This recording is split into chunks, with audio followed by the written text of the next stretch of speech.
If you ever have the chance to visit Oregon, be sure to check out the Oregon Coast Highway, US 101, which runs along the Pacific Ocean. The sandy beaches that stretch along US 101 from north to south are truly beautiful.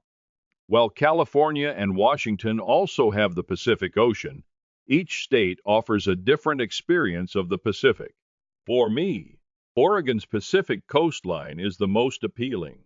In addition to its stunning beaches, Oregon's coast offers year-round opportunities for clamming and crabbing.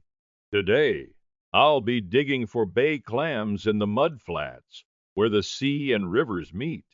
In this video, I'll be showing you how to catch gaper clams and cockles at Netarts Bay, Oregon. In the next video, I'll introduce another type of clam, the purple varnish. Typically, YouTube videos don't reveal exact locations, but since I'm not trying to make money off of this, I'll go ahead and share the coordinates with you. Let's first find out where Netarts Bay is located.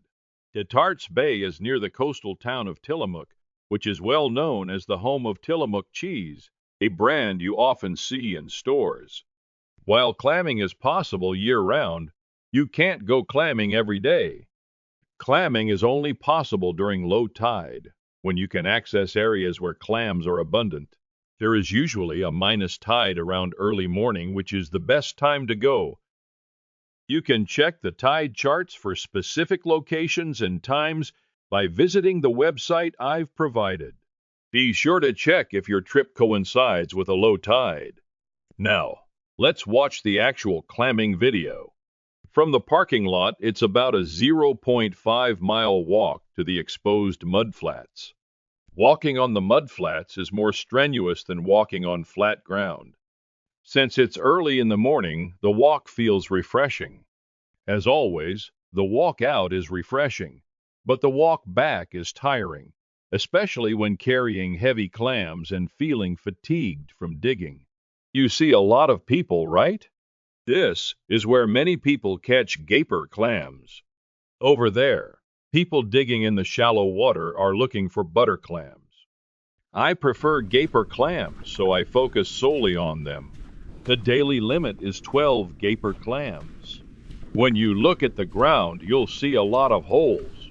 If you closely inspect the larger holes, you might see a gaper clam siphon, which retracts quickly when the ground vibrates. That's where the gaper clam is. When digging, don't dig directly into the hole with a shovel. Doing so can damage the clam and cause it to dig deeper, making it harder to catch.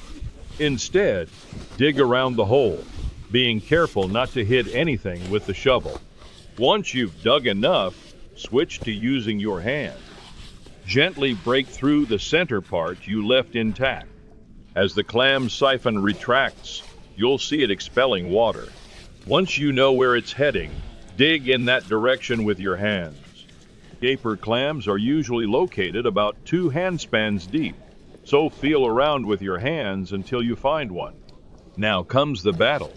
It's a silent struggle between the clam, trying to escape, and the digger, trying to catch it. If you grab the clam too tightly, it might break. But if you're too gentle, it will dig deeper. Use your fingers to dig around the clam, getting underneath it to pull it out. The clam will try to dig deeper with its strong digger, making it difficult to pull out. Sometimes, if you take a break and remove your hand, the clam might disappear by the time you reach in again.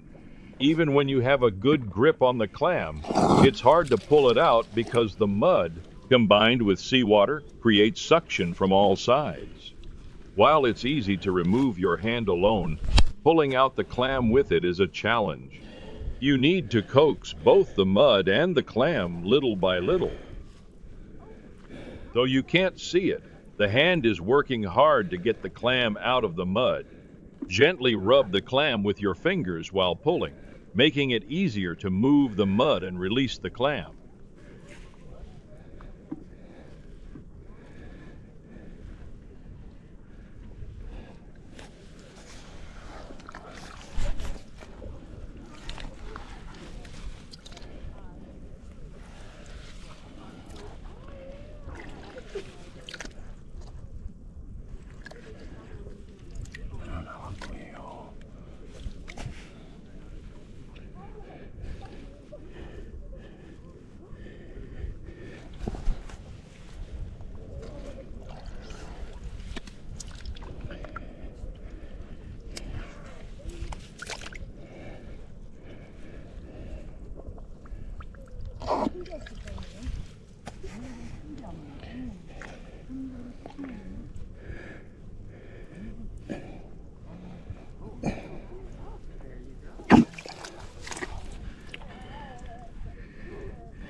There it is. 아이고, 그래도 좀 크다. The clam is covered in mud, so let's give it a quick rinse to see it. A large gaper clam emerges from the mud.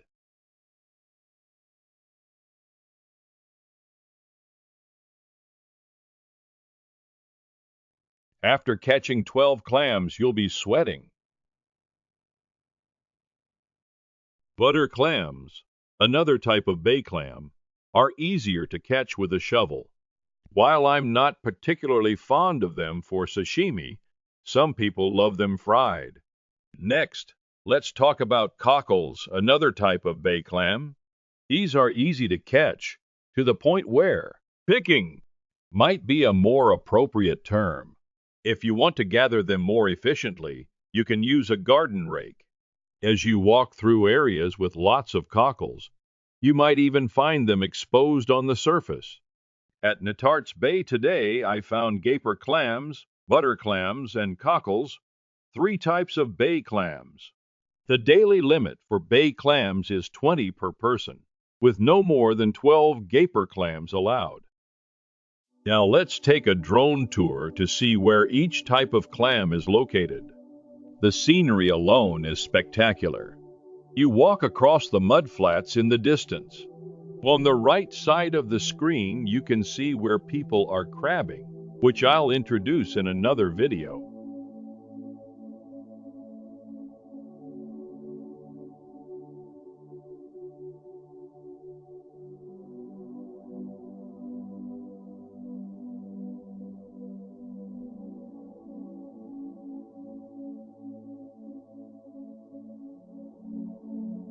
This area is rich in butter clams,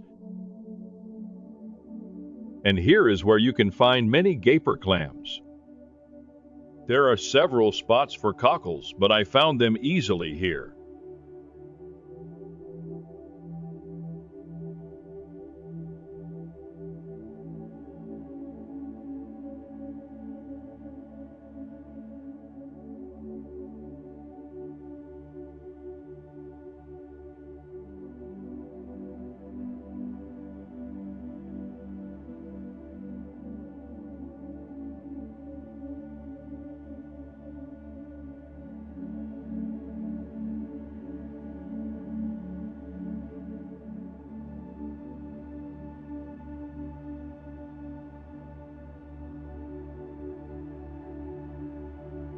As I mentioned earlier, the walk out is refreshing, but the walk back can feel long and exhausting. It's not just because you're tired, but also because of the weight of the clams you're carrying. The bigger the clams, the harder it is to get back. We're now returning to the parking lot. There are 2 parking spots available for clamming at Netarts Bay, one here and one there. The left one is a bit farther from the mudflats, so I usually park at the right, southern spot. The coordinates for the parking areas are as follows based on Google Maps. You can also search for Netarts Bay Shellfish Parking on Google Maps. Clamming is an activity that can be enjoyed by people of all ages. Finally, here's a plate of sashimi made from the gaper clams I caught.